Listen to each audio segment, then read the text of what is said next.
Pernah nggak kamu merasa hidupmu baik-baik saja, tapi entah kenapa dada terasa berat tanpa alasan yang jelas? Kamu tersenyum, menjalani hari, menyelesaikan kewajiban, tapi ada bagian di dalam dirimu yang diam-diam kelelahan. Kamu tidak tahu persis apa yang salah, hanya tahu bahwa ada sesuatu yang belum selesai di dalam diri. Dan semakin kamu berusaha mengabaikannya, perasaan itu justru makin sering muncul tanpa permisi.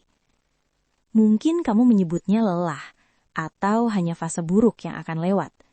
Tapi rasa itu muncul bahkan saat hidup terlihat baik di mata orang lain. Kamu bertanya-tanya, kenapa luka ini tidak pernah benar-benar sembuh? Padahal kamu merasa sudah cukup kuat untuk melewati banyak hal. Yang jarang kita sadari, luka itu tidak selalu berasal dari kejadian besar. Kadang ia tumbuh pelan dari hal-hal kecil yang terus diabaikan. Dari perasaan tidak didengar, tidak dianggap, atau harus selalu menahan diri. Luka itu tetap hidup, hanya bersembunyi di balik kedewasaan kita. Dan tanpa sadar, luka itu masih mengatur cara kita merasa hari ini. Mengatur reaksi kita, ketakutan kita, dan cara kita mencintai diri sendiri. Kamu mungkin tidak menyadari kapan pertama kali luka itu muncul, tapi kamu merasakannya setiap kali bereaksi berlebihan terhadap hal kecil.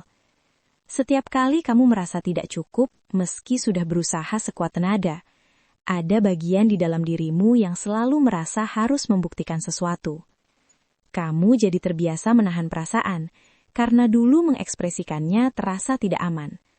Kamu belajar diam, bukan karena kuat, tapi karena tidak ingin disalahkan. Dan kebiasaan itu terbawa sampai hari ini, tanpa pernah kamu sadari. Luka lama itu menyamar sebagai sifat dewasa.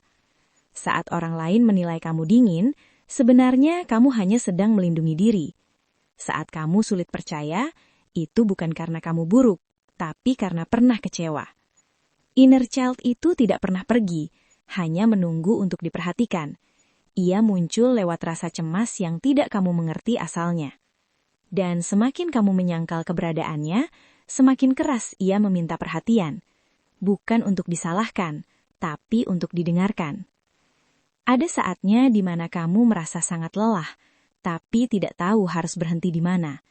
Kamu tetap berjalan bukan karena ingin, tapi karena takut dianggap menyerah. Di titik ini, kamu mulai kehilangan rasa terhadap banyak hal. Bahkan hal yang dulu membuatmu bahagia, kini terasa hampa. Kamu bertanya-tanya, kenapa hidup terasa berat tanpa alasan yang jelas? Padahal tidak ada tragedi besar yang sedang terjadi. Yang ada hanya rasa kosong yang menekan perlahan. Dan rasa bersalah karena merasa seperti ini tanpa alasan yang masuk akal. Di titik terendah itu, kamu merasa sendirian, meski tidak benar-benar sendiri. Kamu ingin dimengerti, tapi tidak tahu cara menjelaskannya. Inner child di dalam dirimu sedang menangis pelan, bukan minta solusi, hanya minta diakui keberadaannya. Dan mungkin, ini pertama kalinya kamu benar-benar berhenti, bukan untuk menyerah, tapi karena tubuh dan hatimu sudah terlalu lelah. Mungkin untuk pertama kalinya, kamu berhenti menyalahkan diri sendiri. Kamu mulai mendengarkan rasa sakit itu tanpa ingin segera menghilangkannya. Kamu menyadari, luka ini tidak muncul untuk menghancurkanmu. Ia muncul karena ingin diakui. Kamu mulai menerima bahwa tidak semua luka harus disembuhkan dengan cepat. Beberapa hanya perlu ditemani. Kamu tidak lagi memaksa diri untuk selalu kuat. Dan anehnya, disitulah kamu mulai merasa lebih ringan. Inner child itu tidak meminta kamu kembali ke masa lalu. Ia hanya ingin kamu hadir sepenuhnya hari ini, menggenggam dirimu sendiri dengan lebih lembut, dan memberi ruang untuk merasa tanpa menghakimi. Mungkin kamu belum sepenuhnya sembuh, tapi kamu sudah berjalan ke arah yang lebih jujur dengan diri sendiri.